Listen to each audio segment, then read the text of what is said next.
우리에게 주신 말씀 시편 23편 1절에서 6절 말씀 제가 읽어드리겠습니다. 주님은 나의 목자시니 내게 부족함 없어라. 나를 푸른 풀밭에 누이시며 쉴 만한 물가로 인도하신다. 나에게 다시 새 힘을 주시고 당신의 이름을 위하여 바른 길로 나를 인도하신다.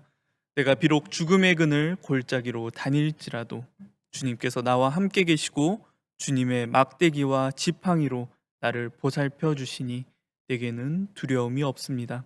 주님께서는 내 원수들이 보는 앞에서 내게 잔치상을 차려주시고 내 머리에 기름 부으시어 나를 귀한 손님으로 맞아주시니 내 잔이 넘칩니다. 진실로 주님의 선하심과 인자하심이 내가 사는 날 동안 나를 따르리니 나는 주님의 집으로 돌아가 영원히 그곳에서 살겠습니다. 우리 1절 말씀 여러분들 있는 자리에서 우리 한 목소리로 다시 한 번 더 읽어보도록 하겠습니다. 시작. 주님은 나의 목자시니 내게 부족함 없어라.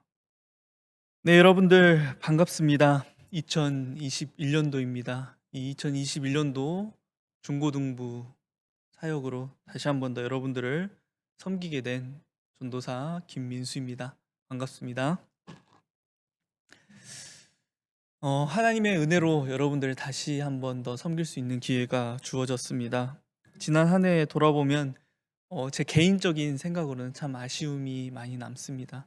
같은 공간에서 여러분들과 함께 호흡하며 얼굴을 마주하며 지낼 수 있는 기회가 많이 없었던 것 같습니다. 올 한 해 하나님께서 또 어떤 상황을 허락해 주실지는 모르지만 그 허락되는 상황들 안에서 최선을 다해 여러분들을 섬기는 제가 되도록 노력할 거고요. 또 우리 선생님들 공동체 되도록 하겠습니다.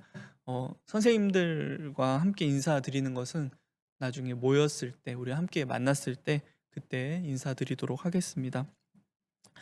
한동안 여러분들과 어떤 말씀으로 2021년도를 보내야 할지 참 고민이 많았습니다. 하나님께서 저에게 그래도 주셨던 마음으로, 지금까지 저에게 주셨던 마음으로는 제가 작년 이제 마지막 부분에서 여러분들과 함께 나누었던 지혜라는 부분을 좀 더 실제적인 부분에서 함께 살펴보고자 합니다. 우리가 경외하는 하나님 앞에서 어떻게 올바르게 반응할 것인가 라는 부분입니다. 그래서 이번 중고등부 표어가 주를 경외하는 지혜로운 그리스도인입니다. 지혜로운 그리스도인이라면, 내가 정말 그리스도인으로서 지혜를 가진 사람이라면 나의 입술의 말을 어떻게 내가 표현해야 할지, 나의 감정을 내가 어떻게 표출하고 다스려야 할지, 우리를 둘러싼 수많은 관계들, 부모님과의 관계, 또 친구들과의 관계, 그 관계들을 어떻게 올바로 세워갈 것인지, 하나님께서 창조하신 이 세상 가운데 그리스도인으로서 어떻게 살아갈 것인지에 대한 그 말씀들을 여러분들과 함께 나누고자 합니다. 오늘 2021년도 첫 시작에 여러분들과 함께 나누고자 하는 이 시편 23편 말씀은 다윗이라고 하는, 성경에서 우리가 잘 아는 정말 가장 대표적인 지혜자의 고백이 오늘 말씀 가운데 등장하죠. 주님은 나의 목자시니 내게 부족함 없어라.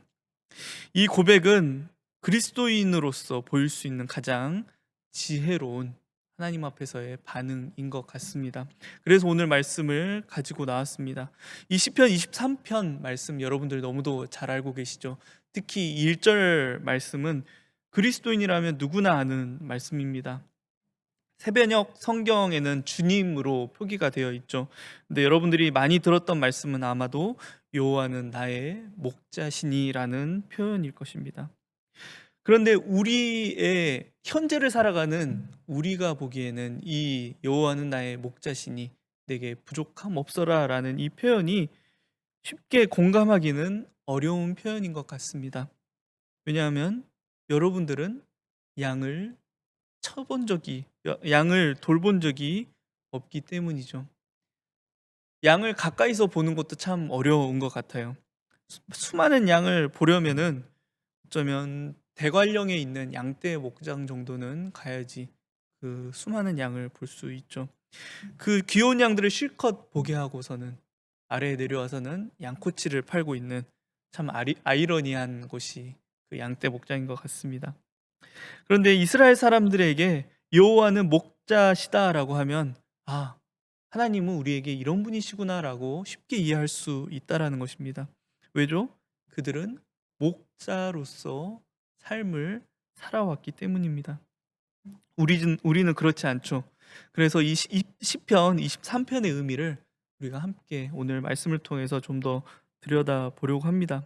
시편 23편은 크게 보면 두 부분으로 볼 수 있습니다. 첫 번째는 1절부터 4절까지 주님을 목자라고 표현하는 부분과 5절부터 6절까지 주님을 왕으로 표현하는 부분이 있습니다. 그래서 여호와 하나님과 이 시편 가운데 나라고 표현되는 이 시인의 관계는 바로 목자와 양 그리고 왕과 백성의 관계로 표현이 되고 있습니다. 그리고 그 관계들과 연결된 배경들이 긍정적인 배경과 함께 부정적인 배경 두 배경으로 나타나고 있습니다. 1절부터 4절까지 이 첫 번째 부분에는 어떤 상황이 긍정적으로 그려지고 있습니까? 2절 말씀이죠. 나를 푸른 풀밭에 누이시며 쉴 만한 물가로 인도하신다는 것입니다. 여러분들 이 말씀에 대한 이미지가 어떻게 떠오르시나요? 푸른 풀밭이 광활하게 펼쳐져 있고 잔잔한 물이 흐르는 참 많은 양들이 가서 목을 축일 수 있는 그런 물이 흐르는 어쩌면 참 평온하고 여유가 넘치는 아름다운 이미지일 것입니다. 이런 사진이겠죠. 저에게 있어서도 이 목자의 이미지는 이런 사진처럼 참 편하고 평화스러운 이미지로 저에게도 각인이 되어 있습니다. 근데 실제로는 그렇지 않다라는 것이죠. 이스라엘에는 풀밭이 광활하게 펼쳐져 있지 않습니다. 돌산이 많고요. 대부분이 사막과 같은 지형입니다. 이 지금 여러분들이 앞에 보시는 사진과 같은 모습이죠. 쉴 만한 잔잔한 물가가 많지 않아요. 비가 오면 쉽게 그 땅이 물을 금세 흡수해 버립니다. 그래서 목자는 풀밭을 찾아 물가를 찾아 끊임없이 쉼없이 양들을 이끌고 움직여야 한다라는 것입니다. 그래서 목자는 어렸을 때부터 이 목자의 일을 시작합니다. 아버지와 함께 다니면서 그 양들을 먹일 풀밭과 물가의 포인트들을 익히는 것입니다. 그래서 그려지는 목자의 이미지, 여기에서 그려지는 이 목자의 이미지는 참 뭐 평온하고 뭐 입에 풀을 물고 누워 있는 목자의 이미지가 아니라 끊임없이 노력하면서 끊임없이 양들을 먹이고 공급하는 존재라는 것입니다. 이어서 부정적인 상황도 등장하죠. 바로 4절 말씀입니다. 내가 비록 죽음의 그늘 골짜기로 다닐지라도. 이 부분은 이스라엘 지형을 여러분들이 한번 살펴보면 쉽게 이해가 될 것입니다. 지금 보여드리는 사진은 이스라엘 지형을 반으로 잘라 옆에서 보는 단면도입니다. 여러분들이 사진으로 보시다시피 이스라엘 지역은 평지가 아니라는 것이죠. 대부분의 지역이 산지에 위치해 있습니다. 그러니 당연히 골짜기도 많은 것이겠죠. 양은 방향 감각이 없어서 쉽게 그런 골짜기 또는 절벽 지역으로 빠진다라고 해요. 그때 그 상황 가운데 목자가 사용하는 것이 있습니다. 오늘 말씀에 등장하는 4절 말씀에 등장하는 막대기와 지팡이라는 것입니다. 이것은 원래 하나의 도구입니다. 우리 본당에도 있는 사진이죠. 예수님께서 양을 치시는데 들고 계시는 게 있습니다. 여러분들 사진으로 보이실지 모르겠는데 목자가 가진 바로 끝이 구부러져 있는 지팡이입니다. 한쪽 끝은 예수님께서 들고 계시는 것처럼 이렇게 끝이 구부러져 있고요.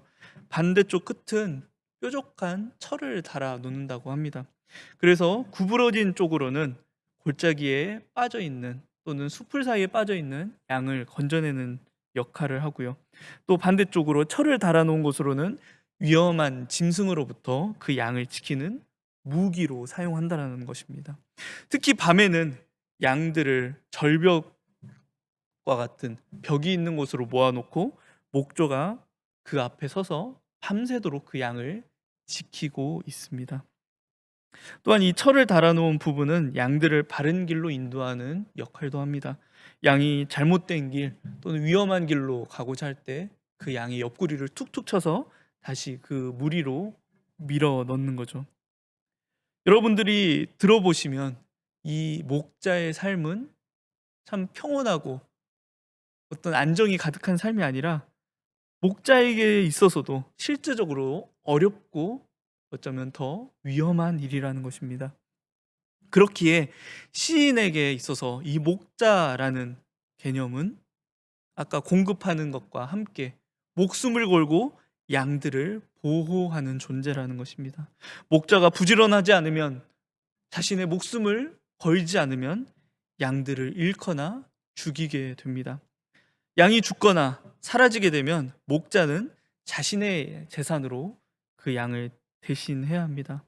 더불어 목자로서의 명예를 잃게 된다는 것이죠. 그래서 3절 말씀을 보시면 자신의 이름을 위해서 끝까지 양들을 공급하고 보호하며 바른 길로 인도하는 것입니다.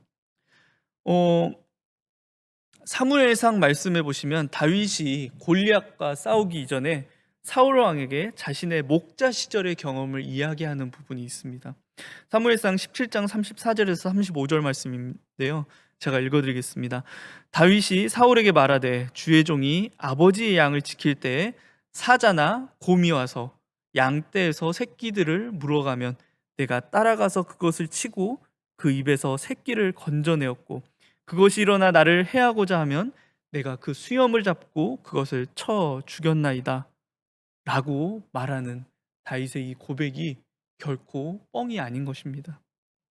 이 목자들은 어렸을 때부터 전투 훈련들을 하고요, 이 양들을 옳은 길로 이끌어가는 훈련들을 한다는 것이죠. 다윗에게 있어서 이 목자 되신 하나님은 그분이 책임지시는 백성들을 공급하고 보호하시는 하나님이신 것입니다. 그리고 5절과 6절 이 두 번째 부분에 나타나는 시편 23편의 왕으로서 나타나는 그 하나님의 이미지도 같은 의미를 담고 있습니다. 여기 이 5절과 6절 말씀에서는 첫 번째 부분과는 반대로 부정적인 상황이 먼저 그려지고 있습니다.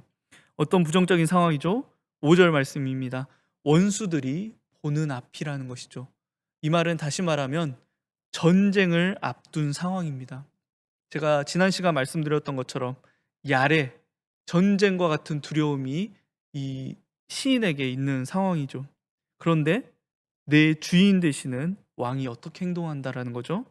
전쟁이 시작되지도 않았는데 그 전쟁이 승리로 끝난 것도 아닌데 나에게 잔치상을 차려주시고 내 머리에 기름을 부어주시고 내 잔을 넘치게 하신다라는 것입니다. 전쟁이라는 정말 최악의 두려움을 느끼는 부정적인 상황인데 나의 주인이신 나의 왕은 나에게 이미 승리를 가져다 준 것처럼 나를 먹이시고 공급하시는 분이라는 것이죠. 그리고 마지막 6절 진실로 주님의 선하심과 인자하심이 내가 사는 날 동안 나를 따르리니, 여기에서 더 정확히 이야기하면 나를 추적하는 것입니다. 그 주님의 선하심과 그 왕의 인자하심이 나를 추적해서 나를 그 주인의 집으로 인도한다라는 거죠. 그 집은 여러분들에게 어떤 의미입니까? 내가 가장 편하고 안전하게 보낼 수 있는 곳이 바로 집이죠. 주님은 그분의 선하심과 인자하심으로 나를 세상 그 어떤 것보다 안전하게 지키신다라는 의미를 가지고 있습니다. 이 시인에게, 오늘 이 말씀을 통해서 볼 때 이 시인에게 하나님은 어떤 분이시라는 것이죠. 긍정적인 상황이든지 아니면 부정적인 상황이라든지 그 모든 상황들 가운데 나를 공급하시고 보호하시는 그분이 바로 하나님이라는 사실을 오늘 시인은 고백하고 있는 것입니다. 어떤 상황이라도, 나에게 긍정적인 상황이라도 반대로 부정적인 상황이라도 나를 공급하시고 보호하시는 하나님께서 나와 함께 하시기 때문에 내가 부족함을 느끼지 않습니다라고 고백하는 믿음을 가지는 것입니다. 이것이 하나님의 백성들, 특히 지혜를 가지고 있다라고 하는 그 백성들이 하나님 앞에서 보일 수 있는 최고의 반응이자 고백입니다. 오늘 이 다윗의 고백이 이 2021년도를 시작하는 여러분들의 고백으로 시작해서요, 이번 연도를 마무리할 때 다시 한번 우리의 고백이 되었으면 좋겠습니다.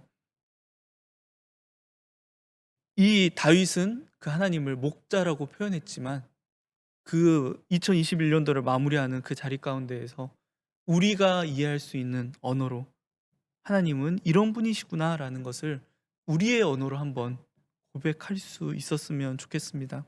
어떻게 이번 한 해를 하나님께서 이끌어 가실지 전혀 예측할 수 없습니다. 그런데 여러분들, 저와 여러분들이 만나는 그 모든 상황, 긍정적인 상황뿐만 아니라 부정적인 상황, 그 모든 상황이 하나님 앞에서 올바르게 반응할 수 있었으면 정말 좋겠습니다. 이와 같은 고백으로 이 2021년도 한 해를 채워가는 저와 여러분들의 삶이 되길 진심으로 소망합니다. 함께 기도하겠습니다. 하나님, 새로운 해를 시작하게 하심을 감사드립니다. 이번 한 해를 주님께 맡겨드리며 시작합니다. 먼저 우리 학생들이 그 지경을 넓혀 더욱더 주님을 알기를 소망하고 더욱더 깊이 하나님을 알게 하시고 우리의 모든 상황 가운데 공급하시고 보호하시는 하나님을 정말 실제의 삶 속에서 경험하게 하시고 하나님께서 정말 원하시고 바라시는 그 지혜로운 삶을 충실히 살아갈 수 있는 이번 2021년도 우리 중고등부 공동체 될 수 있도록 주님 붙잡으시고 인도하여 주시옵소서. 감사드리며 예수님의 이름으로 기도드립니다. 아멘. 네, 여러분들 언제든지 저한테 연락 가능하고요. 2021년도는 저와 여러분들 간의 연락이 더욱 잦았으면 좋겠습니다. 어떤 시간이든 뭐 새벽 2시든 뭐 3시든 가능하니까 여러분들 필요하면 어떤 시간이든 연락해 주시기 바랍니다. 그리고 나누고 싶은 기도의 제목이 있으면 언제든지 공유해 주시고요. 이번부터 이 올해부터는 예배 후에 여러분들과 공과를 한번 진행해 보려고 합니다. 숙제라고 생각하는 것보다 그냥 무겁게 생각하는 것보다 그냥 말씀을 한 번 더 생각한다라는 개념으로 가볍게, 또 쉬운 주제니까 여러분들 가볍게 이 공과 성실하게 해주셨으면 좋겠습니다. 새롭게 우리와 함께 하게 된 두 친구 있습니다. 김서연, 이성중 친구 있는데 더 이제 인사는 우리 함께 만나서 우리 선생님들과 함께 인사했으면 좋겠습니다. 우리 선배들은 우리 두 친구도 왔을 때 정말 반갑게 두 친구들 맞아 주셨으면 좋겠습니다. 두 친구들 하나님 안에서 좋은 관계 맺어가고 또 충실히 신앙생활 할 수 있기를 소망합니다. 네, 주기도문으로 예배를 마치겠습니다. 하늘에 계신 우리 아버지여, 이름이 거룩히 여김을 받으시오며 나라가 임하시오며 뜻이 하늘에서 이루어진 것 같이 땅에서도 이루어지이다. 오늘 우리에게 일용할 양식을 주시옵고 우리가 우리에게 죄 지은 자를 사하여 준 것 같이 우리 죄를 사하여 주시옵고 우리를 시험에 들게 하지 마시옵고 다만 악에서 구하시옵소서. 나라와 권세와 영광이 아버지께 영원히 있사옵나이다. 아멘.